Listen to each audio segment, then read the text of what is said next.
142 sur YouTube. N'oubliez pas, abonnez-vous, la chaîne est gratuite et activez la petite clochette pour être alerté en temps réel de toutes les notifications. On est bien évidemment à la une de l'équipe de France. 4 grandes parties aujourd'hui dans cette revue de presse. La première est entièrement dédiée à nos Bleus avec ce titre fort à la une du Parisien aujourd'hui en France. La désillusion et le visage blême de Kylian Mbappé. Nos Bleus, champions du monde, sont tombés hier en 8e de finale au terme d'une séance de tir au but face à la Suisse. Voici cette presse avec ce titre du Parisien et celui de l'équipe anéantie et ses visages, ses corps restés comme ça immobiles sur la pelouse de Bucarest au terme de cette séance de tir au but. Vous pouvez imaginer que côté suisse, c'est l'allégresse avec le héros Yann Sommer qui enlève ce penalty de Kylian Mbappé pour un match historique pour la Suisse, bien évidemment. Nos Français qui sont tombés les bras en croix avec la double allusion, avec cette petite phrase symbole et le drapeau suisse avec cette croix helvétique au milieu. Et donc Kylian Mbappé esselé parmi la marée blanche avec ce coup de sifflet final après ce 5e penalty manqué. Le cauchemar de Mbappé, inefficace pendant 120 minutes, l'attaquant des Bleus, en manquant le dernier tir au but, a précipité l'élimination des siens. La désillusion est terrible dans les colonnes de l'équipe aujourd'hui, avec le Parisien aujourd'hui en France. Nos Bleus, ces Bleus, ne méritaient pas d'aller plus loin. Très critique la presse française à l'égard de l'ensemble du groupe, avec le sélectionneur compris, Didier Deschamps. Regardez l'ensemble de ces notes posées par l'équipe. La défense aurait été, vous le voyez, catastrophique. C'est une note sur 10, je vous le rappelle. 2 pour l'anglais, 2 pour Kimpembe, 3 pour Varane. Exception faite, on va y revenir, 7 pour Hugo Lloris, le capitaine, 5 Rabiot, 2 Pavard, 6 Pogba, 5 Kanté, 4 Mbappé, 5 Griezmann, 8 pour Karim Benzema, auteur de ce doublé. Ce schéma tactique avec cette défense à 3 centraux, on va y revenir. L'exception d'Hugo Lloris, mise en avant, regardez dans les colonnes de l'équipe avec donc ce 7 sur 10. L'arrêt inutile parce qu'au cours de cette rencontre, il a sorti un penalty, Hugo Lloris, pour permettre aux Bleus de rester en vie dans ce match alors que les Suisses menaient 1-0. C'est ici sur la phrase de Rodriguez, ça aurait pu faire 2-0. Il arrête ce penalty pour laisser les Bleus en vie. Ces notes sont rappelées ici. Lloris, mise en avant par toute la presse française. De nouveau cette photo symbole en contraste avec le reste de l'équipe. Et Raphaël Varane en conférence de presse qu'il a dit tout simplement « Il nous a manqué de tout ». Constat sévère, constat simple de la part des Bleus. Et donc cette faillite tactique de Didier Deschamps, la faillite du système en 3-5-2. Il a démarré donc avec ses 3 centraux, problème de blessure, vous le savez, notamment sur les flancs. Ce système avait été choisi avec la titularisation de l'Anglais qui n'avait pas encore joué 1 minute dans ce match. Il est là, Clément Lenglet, avec le but, l'un des buts de Seferovic. C'est aussi une image symbole de ce match de l'équipe de France. Ce système tactique donc de Didier Deschamps qui a été rappelé, manqué, manquant. Deschamps, la partition, illisible. Voici les 3 visages des Bleus dans ce match, avec donc pour commencer ce 3-4-1-2 avec ses 3 centraux. Et puis au bout de 30, 35, 36 minutes, il a fait évoluer ce schéma pour revenir à une défense à 4, à plat, en 4-4-2 losange, qui avait si bien marché dans les matchs de préparation de l'équipe de France. Et puis pour finalement changer en deuxième période avec des hommes qui vont varier, avec notamment l'entrée de la sortie de Clément Lenglet pour voir Kingsley Coman entrer et amener du dynamisme dans ce match. Ces choix tactiques ont mis en difficulté cette défense. Vous l'avez vu avec les notes et c'est rappelé ici. Une défense en supplice avec également Benjamin Pavard qui a lui aussi été en grande difficulté dans cette rencontre côté équipe de France jusqu'à cette séance de tir au but avec donc le malheureux Kylian Mbappé qui manque ce 5e et dernier tir au but. Vous le voyez, Pogba avait marqué, Giroud également, Thuram, Kimpembe et l'échec de Kylian Mbappé. Dans le même temps, les Suisses ont marqué leurs 5 tirs au but pour tromper Hugo Lloris et se qualifier pour les quarts de finale face à l'équipe d'Espagne. Nos champions du monde français sont tombés. Fin de l'Euro pour nos Bleus. Regardez le tableau final de cet Euro. Voici le stade actuel. Vous l'aurez compris, la France était ici éliminée pour ce quart de finale et pour ensuite éventuellement le chemin de la demi. De l'autre côté, je vous le rappelle, en quart Danemark, République tchèque. Et aujourd'hui, ici, nous connaîtrons les 2 derniers quarts de finalistes, Angleterre-Allemagne, Suède-Ukraine. C'est terminé pour nos Bleus. On va tourner cette page et voir qu'est-ce qui s'est passé justement. Deuxième grande partie avec les équipes espagnoles. Match très intéressant. Deuxième partie, elle est là avec l'Espagne qui s'est qualifiée dans un match absolument fou face à la Croatie, les amis.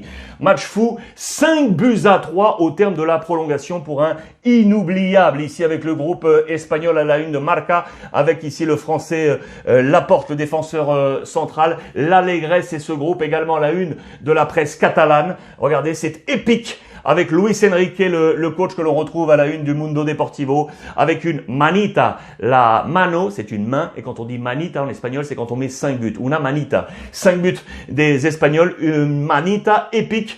Vous le voyez, c'est la folie qui s'est emparée des Espagnols. España es una locura. Locura, c'est la folie avec ce groupe. Et cette allégresse, les notes du quotidien Marca, je vous les ai grossis avec en toile de fond Busquets, MVP de ce match. Incroyable, hein, lui qu'on pensait carbonisé il y a encore plusieurs mois du côté du FC Barcelone. Très bonne fin de saison dans les rangs de Koeman et au top là avec l'équipe espagnole.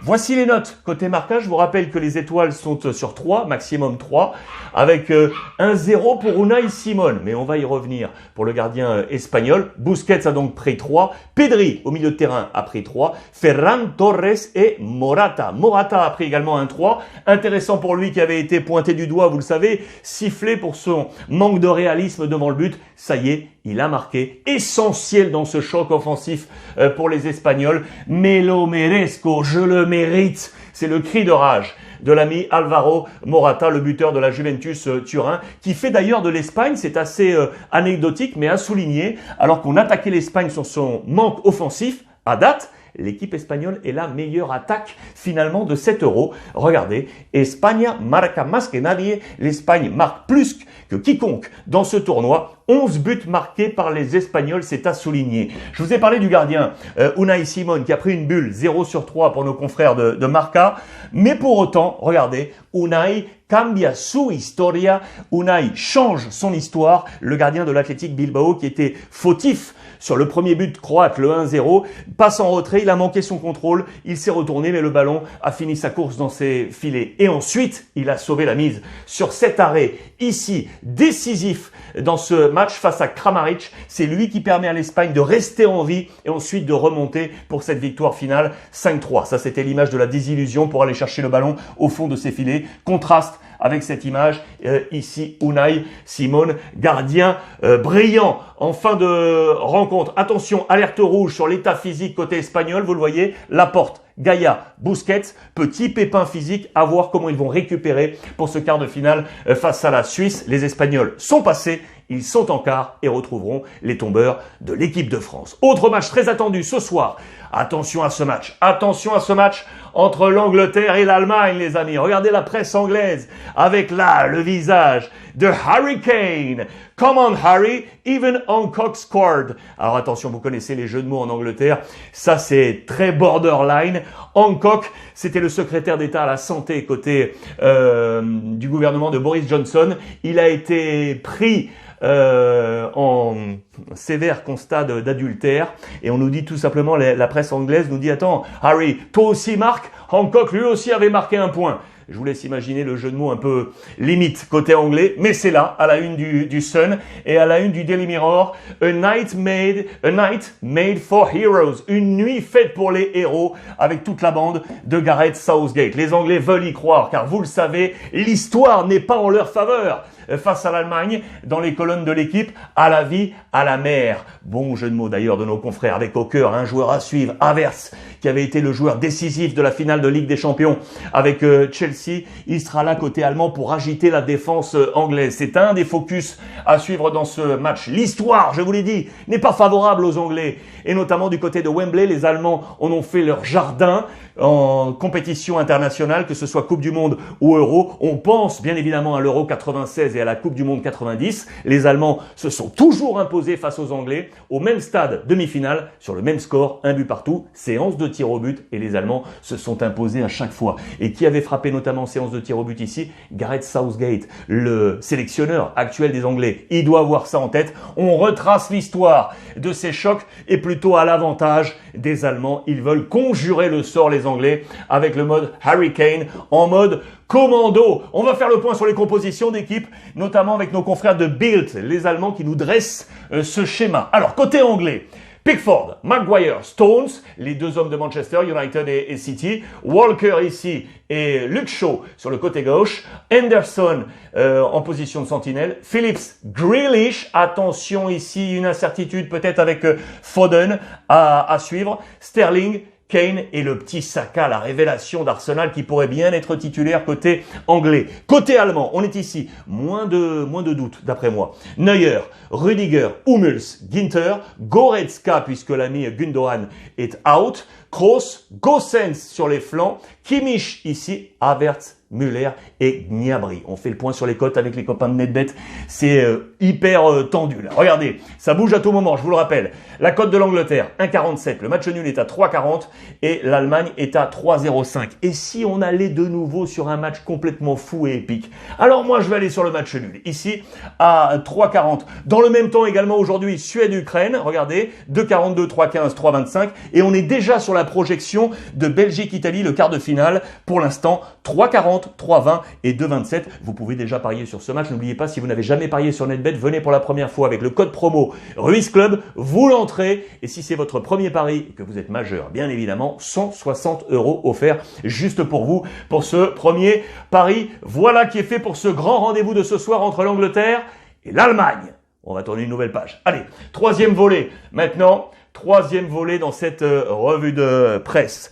Présentation du quart de finale entre la Belgique et l'Italie. Regardez la presse des deux côtés avec le compte à rebours côté belge, bien évidemment, parce que ces deux hommes étaient blessés, De Bruyne et Hazard. Vont-ils, oui ou non, pouvoir être présents face à l'Italie qui, de son côté, dans la confiance, avec Mancini, adoubé par Antonio Conte, l'un de ses prédécesseurs à la tête de la sélection italienne, l'homme du titre de l'Inter qui est favorable à ce que fait aujourd'hui Mancini à la tête de l'Italie. En page intérieure, les Italiens se préparent. Ça y est, regardez, Mancini qui prépare ses plans tactiques avec notamment la défense. Comment conjurer là, comment retenir Lukaku côté italien. On travaille sur cette défense. On va être sur la rapidité également de Insigne et de Chiesa. Et attention au flanc, on pense à Meunier, mais on a notamment des hommes très forts du côté de l'Italie avec Spinazzola. Vous le savez, 2 fois élu MVP, le Romain. Le plan de bataille italien est en train de se dévoiler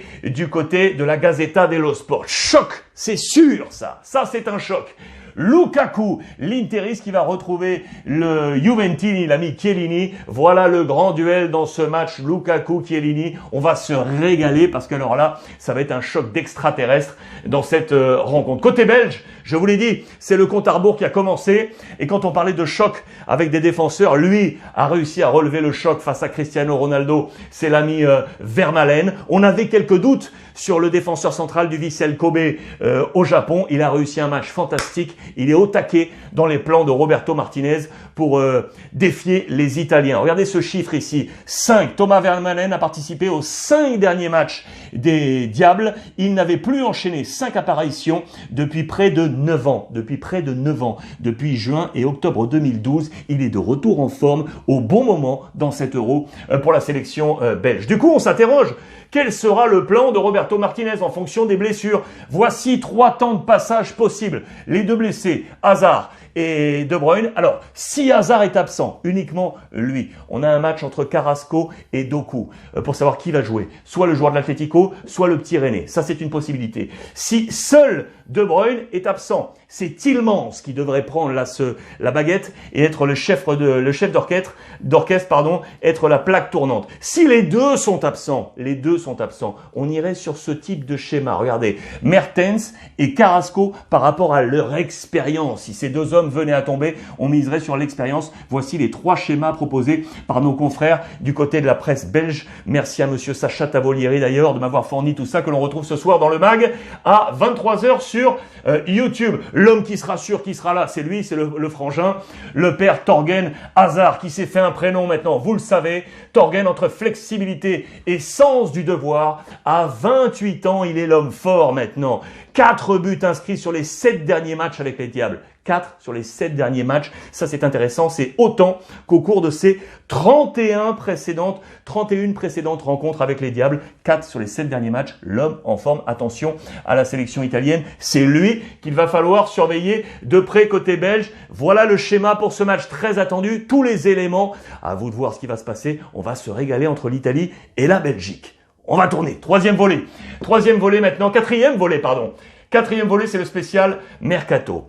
Page spéciale Mercato avec en toile de fond un nom, Cristiano Ronaldo, les amis. À la une de toute la presse italienne, que va-t-il faire? Que va-t-il faire, l'ami Cristiano Ronaldo? Il est à la croisée des chemins, éliminé avec le Portugal. Il serait, selon Tuttosport, empreinte de la Juve, entre Max Allegri et le Cher, en l'occurrence Al-Khelaifi, la famille propriétaire, vous le savez, du Paris Saint-Germain. On hésite côté Cristiano Ronaldo, rester à la Juve ou peut-être filer du côté du Paris Saint-Germain. C'est ton page intérieure, c'est le premier dossier de cette partie Mercato. Que va-t-il faire? Ce moment-là où il jette ce brassard de capitaine au terme de son élimination dans cet Euro. Et maintenant, qu'est-ce qu'on fait, monsieur Cristiano? Le plan B est déjà activé, vous le savez, du côté de la Juve.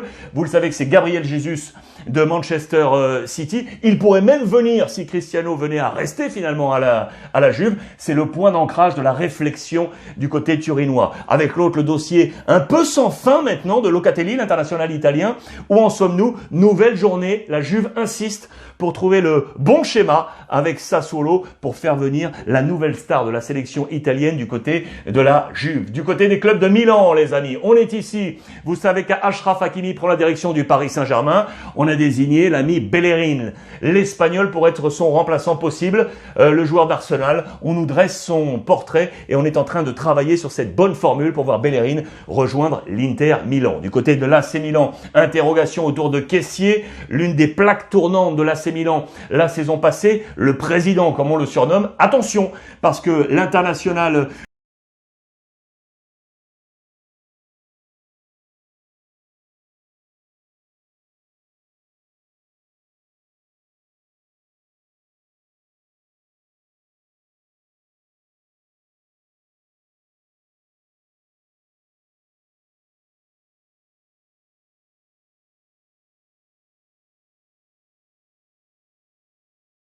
engagé dans les grandes compétitions. On pense aux Olympiades et on pense bien évidemment à la Coupe d'Afrique des Nations pour l'Ivoirien. Attention, Milan réfléchit là parce que la prolongation de contrat est également là sur la table. C'est un dossier du côté de l'AC Milan. Il faut trouver également des solutions et des remplaçants éventuels dans le schéma de jeu du côté de Pioli quand il sera engagé dans ces compétitions internationales du côté de Kessié. À noter que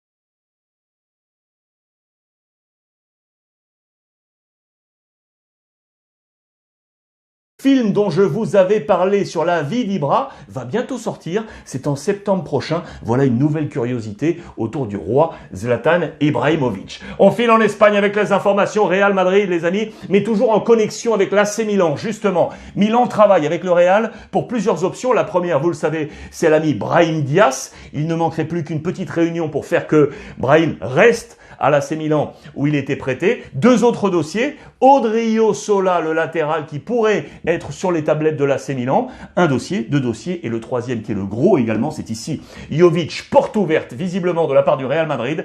On compte empocher entre 50 et 60 millions d'euros, on espère, mais ça c'est la somme qu'avait dépensé le Real Madrid en 2019 pour le faire venir. On n'atteindra pas ces sommes, pardon pour le petit lapsus, on n'atteindra pas ces sommes, mais porte ouverte pour essayer de prendre du cash du côté du Real Madrid avec Jovic, avec l'AC Milan, les trois dossiers, relations entre les deux clubs. À noter que l'ami Kroos avec l'Allemagne l'a annoncé, fin de carrière internationale au sortir de cet Euro, il a décidé de se dédier entièrement au Real Madrid. C'est vraisemblablement le plan de bataille de l'ami Kroos, le père Carlo Ancelotti.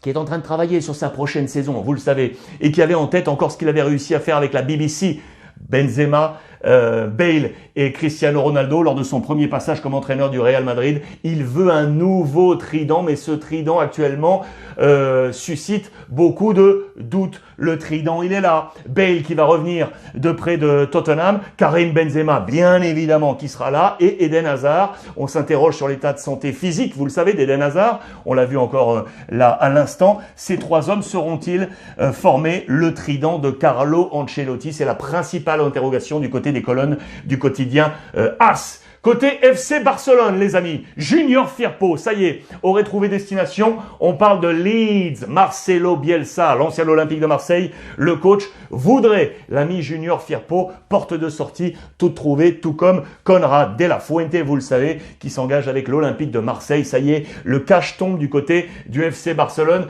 Intéressant parce qu'on a besoin de trouver des billes pour activer le marché des transferts. Lui devrait finalement rester. Sergi Roberto, qu'on avait annoncé sur la sortie, il devrait finalement rester, 29 ans, mais avec un contrat à la baisse pour Sergi Roberto. Et enfin ici, regardez l'ami Dembélé, côté Marca et Sport. Dembélé estará 4 meses de baja, il sera 4 mois out, absent après son opération. C'est un gros coup dur pour lui et pour le FC Barcelone.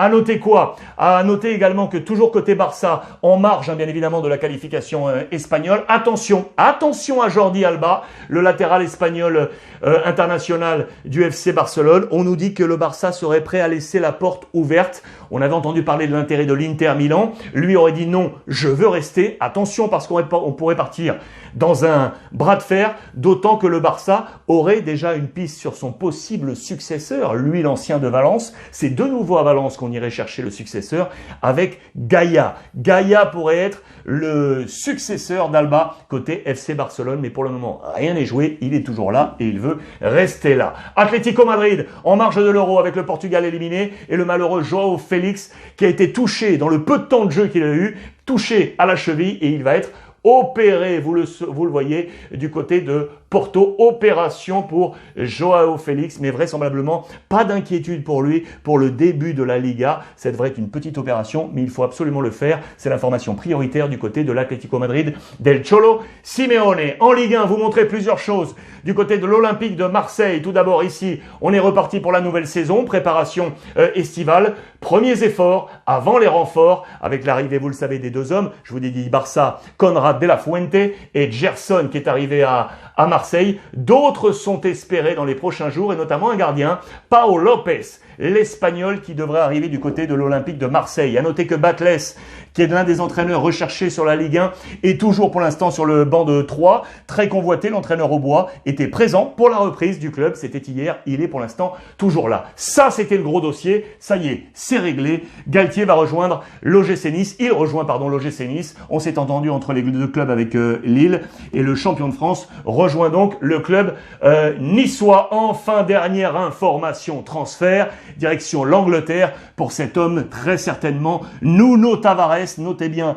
le nom de ce jeune homme de Benfica. On parle de 8 millions d'euros plus 2 en bonus. Il devrait, au conditionnel, rejoindre le club d'Arsenal. C'est à la une de Abola. Voilà les amis pour ce point complet. En parlant d'Angleterre, c'est ce soir. On va se régaler. Angleterre, Allemagne. Et dans la continuité, n'oubliez pas, le MAG, 23h sur YouTube. Vous vous abonnez, la chaîne est gratuite. La petite clochette pour activer la notification. 23h pétante, ça va sonner. Et on va se retrouver avec l'ensemble des envoyés spéciaux partout en Europe pour faire le point complet sur l'Euro et sur le Mercato. Passez une bonne journée les amis. On échange via le hashtag Ruiz Club. Et en attendant, comme d'hab, profitez des vôtres.